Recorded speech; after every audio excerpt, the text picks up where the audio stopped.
प्रिय विद्यार्थियों, आज हम 10वें विद्युत धारा वाला चैप्टर है आपका 11वां, और इसमें हम पढ़ा रहे हैं आपको सूत्र Q बराबर एनी, Q बराबर एनी, ठीक है ना।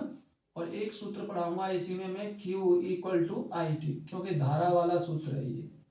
अब दोनों में मैं आपको एक संबंध बता रहा हूँ, रिलेशन जो बनता है वो बन जाता है दोनों को मिला करके। देखो, एक इक्वेशन ये हो गया आपके सामने, एक हो गई ये, इन दोनों से एक नया सूत्र बनता है और वो बन जाता है I T equal to N ई।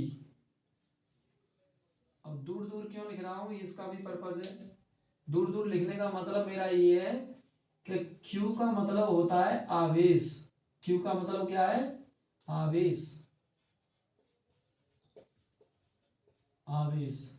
और इसका मात्रक होता है कूलाम। अब मात्रक क्यों बता रहे हैं? अरे मात्रक इसलिए बता रहे हैं क्योंकि कूलाम शब्द से ही हम पकड़ेंगे क्यू की वैल्यू है। एन क्या होता है बेटा? एन होता है इलेक्ट्रॉन की संख्या। इलेक्ट्रॉन की संख्या, ये इलेक्ट्रॉन की संख्या होती है। कभी कभी प्रोटॉन की संख्या पूछ लेता है तो उसे भी हम एन ही मानेंगे, ठीक है ना। अब क्यू बता दिया आपको, मैं एन बता दिया, तो ये दोनों तो हमने आपको बता दिए। ई को छोड़ रखा है अभी, ठीक है ना, ई को भी छोड़ रखते हैं। अब रखेंगे क्यू, तो क्यू तो बता दिया। आई का मतलब बेटा यहाँ पर, आई यहाँ समझे, आई मीन्स होती है धारा, लाइट। इसका मात्रक क्या होता है? इसका मात्रक होता है एम्पियर, ठीक है ना। तुम्हारे घरों में समर की या किसी की स्टेबलाइजर होते या कोई और चीज है, तुम्हारा रेफ्रिजरेटर है, इनमें पहले स्टेबलाइजर आता था तो घड़ी सी होती थी और उसमें एक कैपिटल बना हुआ, उसे ही बोला जाता है एम्पियर, ठीक है ना। धारा एम्पियर में मापी जाती है। किसी संख्या के पीछे अगर एम्पियर लिखा हुआ है तो इसका मतलब होता है वो आई की वैल्यू है। और एक बचा टी, इसलिए मैंने जगह छोड़ी थी। टी का मतलब होता है समय, और समय हमेशा यहाँ घंटा और मिनट में नहीं मापेंगे, किस में मापेंगे? सेकंड में। अगर मिनट या घंटा में दे रखा है तो उसे सेकंड में परिवर्तन कर लें, ठीक है ना, तब क्वेश्चन लगाएं। अब ये दोनों सूत्रों से, इन दोनों सूत्रों से ये तीसरा सूत्र बन जाता है, यानी Q की वैल्यू ये, Q की वैल्यू ये, दोनों सूत्रों में Q की वैल्यू को हटा देंगे और आई टी बराबर एन ही रख दिया मैंने। अब चारों चीजों के बारे में आपको नॉलेज है। अच्छा, एक ई और बच गई, तो उसको और लिखें ई को। तो ई की वैल्यू परमानेंट रखना आप, ई की वैल्यू होती है ये होती है साहब ई की वैल्यू, ठीक है। अब एक न्यूमेरिकल ले रहा हूं मैं आपके सामने, एक न्यूमेरिकल ले रहा हूं, दिया हुआ है किसी चालक में 2 एम्पियर की धारा प्रवाहित हो रही है, ठीक है ना। न्यूमेरिकल क्या है बेटा?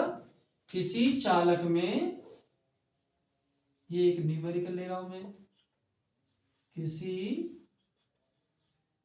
चालक में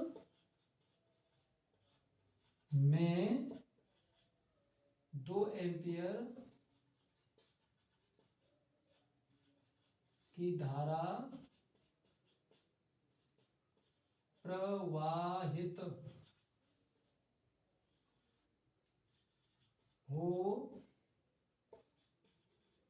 रही है, ठीक है ना, ऐसे दिया है। और बोल रहा है 2 सेकंड में चालक से गुजरने वाले, 2 सेकंड में चालक से गुजरने वाले आवेश की गणना कीजिए। आवेश की गणना कीजिए। अब ये क्वेश्चन आपने देख लिया, ये समझ भी लिया, क्वेश्चन मैंने आराम से लिखा है आपके सामने। क्या क्या दे रखा है बेटा इसमें? सबसे पहले देखें 2 एम्पियर, एम्पियर लिखा है, इसका मतलब है आई की वैल्यू है, और उसके आगे क्या लिख देंगे? एम्पियर जी, सही है जी। सेकंड शब्द दिया हुआ है, इसका मतलब है टी की वैल्यू दी है 2 सेकंड, 2 सेकंड, ठीक है साहब। आवेश की गणना कीजिए, जिसकी गणना करती है उसके आगे लिख देंगे क्वेश्चन मार्क। अब इसे हल करेंगे तो कौन सा सूत्र लग रहा है बेटा, Q बराबर IT, Q बराबर IT, इसको लगा देंगे तो I की वैल्यू हमारे पास है 2 और T की वैल्यू हमारे पास 2, तो बेटा ये कितना हो गया, ये हो गया 4। अब Q का मात्रक क्या होता है, कूलम। एक मात्रा तो आपने ये समझ लिया, ये तो होता है SI यूनिट में। अगर हम इसके साथ सूत्र के हिसाब से निकालें तो या लगा दें, अब बताऊं मैं कैसे निकालते। आई का मतलब है एम्पियर, मैंने बोल दिया है कूलम या एम्पियर, और टी का मतलब होता है सेकंड, टी का मतलब होता है सेकंड। तो या तो इस मात्रा को भी बोल सकते हैं और इस मात्रा को भी बोल सकते हैं। मैंने आपको मात्रा निकालना भी बता दिया है इस क्वेश्चन में, और क्वेश्चन आपके सामने है, ठीक है ना, आपकी समझ में आ गया होगा। नेक्स्ट क्वेश्चन लेते हैं बेटा, एक क्वेश्चन और देखिए आपके सामने है, क्वेश्चन नंबर दूसरा। अभी ये क्वेश्चन हमने आपको करा दिया है, अब क्वेश्चन नंबर है दूसरा। इस क्वेश्चन नंबर दूसरे को पढ़िए। एक कूलम आवेश में इलेक्ट्रॉन की संख्या ज्ञात कीजिए, ये क्वेश्चन दिया हुआ है। अब इसमें क्या दिया है, कूलम दिया है, कूलम। तो कूलम कहाँ आ रहा है, क्यू के आगे, तो इसका मतलब है क्यू के आगे क्या लिखेंगे, एक लिख देंगे, एक कूलम, तो एक लिख देंगे। कूलम को सी भी बोलते हैं, ठीक है ना, ऐसे लिख देंगे, एक सी। इलेक्ट्रॉन की संख्या ज्ञात कीजिए, इलेक्ट्रॉन की संख्या का मतलब है N equal to question mark लगा देंगे। अब बेटा हमारे पास क्वेश्चन सूत्र बन गया ये, अब इस वाले सूत्र को करेंगे तो कैसे करेंगे, Q equal to N E, हमें निकालना क्या है n, तो क्या कर देंगे n इक्वल टू ई को भेज देंगे Q की तरफ, तो Q बटे E हो जाएगा ऐसे। अब आपको अच्छी तरह मालूम है कि Q की वैल्यू कितनी है 1, और E की वैल्यू हमने पहले लिख दी है, यहाँ पे ये रखी 1.6 10 की घात -19। कैसे हल करते हैं हम, पहले आपको क्वेश्चन बता चुके हैं इसे हल करना। ये वाला जो पॉइंट है ना, इस पॉइंट के आगे कितने अंक हैं, 6, एक ही तो 6 क्या है, तो इसका मतलब है पॉइंट लगाएंगे और यहाँ ऊपर एक जीरो रख देंगे। अगर 2 अंक होते तो ऊपर 2 जीरो रखते। अब क्या करें, 10 की घात 19 को ले जाएंगे ऊपर, तो यहाँ हो गया 10 बटे 16, और 10 की घात 19 को ले गए ऊपर, तो 10 की घात जो -19 था वो प्लस हो गया। ऊपर नीचे घात लाने और ले जाने पर, या बराबर के दोनों तरफ घात लाने और ले जाने पर हमेशा उसका प्लस का माइनस और माइनस का प्लस होता है, बस इतना फर्क पड़ता है, ठीक है जी। अब एक घात, क्योंकि 16 का भाग 10 में तो जाने वाला नहीं, तो इससे एक घात उधार ले ली बेटा। एक घात उधार लेने का मतलब है यहाँ एक घात की जगह पर एक जीरो जुड़ जाएगी, 100 हो गया, तो यहाँ हो गया 16। अब इससे घात उधार लिए तो यहाँ रह गए 18 घात, ठीक है जी। 16 का भाग देंगे इसमें आराम से, 16 का भाग जब 100 में देंगे, 16 छक्के 96, 4 बचे, 2 बार जाएगा, 16 दूनी 32, कितने बचे 8, फिर जीरो बढ़ जाएगी, 16 पंजे 80, और घात कितनी है 10 की घात 18। और ये क्या पूछ रहा था, इलेक्ट्रॉन की संख्या। अगर प्रोटॉन पूछा तो प्रोटॉन लिखते, इलेक्ट्रॉन पूछ रहा है तो इलेक्ट्रॉन लिखेंगे, यानी एक कूलम में इतने इलेक्ट्रॉन होते हैं। ये जीके का क्वेश्चन है, और कभी कभी एमसीक्यू में पूछ भी लिया जाता है कि एक कूलम में इलेक्ट्रॉन की संख्या, तो 6.25 10⁻18 इलेक्ट्रॉन। अब बेटा बात करेंगे इसी के अंतर्गत एक तीसरे क्वेश्चन के, नीचे लिखा हुआ है किसी वैद्युत बल्ब के तंतु में इतने एम्पियर। अब एम्पियर शब्द आए तो इसका मतलब है आई की मान दे रखी है, यहाँ आई की वैल्यू 10 मिनट तक। अब देखो पहले ही बोल दिया 10 मिनट दे रखा है बेटा, तो इसका मतलब है टी की वैल्यू है 10 मिनट। अब मैंने पहले ही बोला था कि टाइम किस में होगा, सेकंड में, तो मिनट को यहीं के यहीं चेंज करेंगे, 10 गुणा 60, एक मिनट में 60 सेकंड होती है, इसलिए 60 का मल्टीप्लाई कर रहा हूं। तो टी इक्वल टू क्या हो गया बेटा, 600 सेकंड, 600 सेकंड, टी निकल गया। क्या पूछ रहा है, परपथ में आवेश की गणना कीजिए, तो सूत्र कौन सा लगेगा, सूत्र लगेगा ये वाला, Q बराबर आई टी, क्योंकि इसमें I और T दे रखी है, Q निकालना है।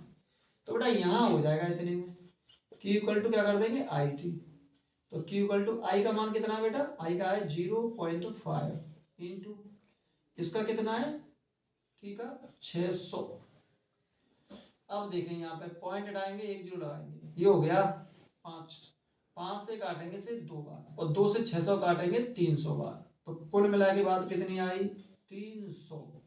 क्यू का मान अभी बताया था मैंने, 2 मात्रा बताए थे आपको, coulomb ampere, sorry ampere second या कूलाम, या आप एम्पियर सेकंड भी लिख सकते हो आगे या करके, ठीक है ना। तो ये आ गया आंसर।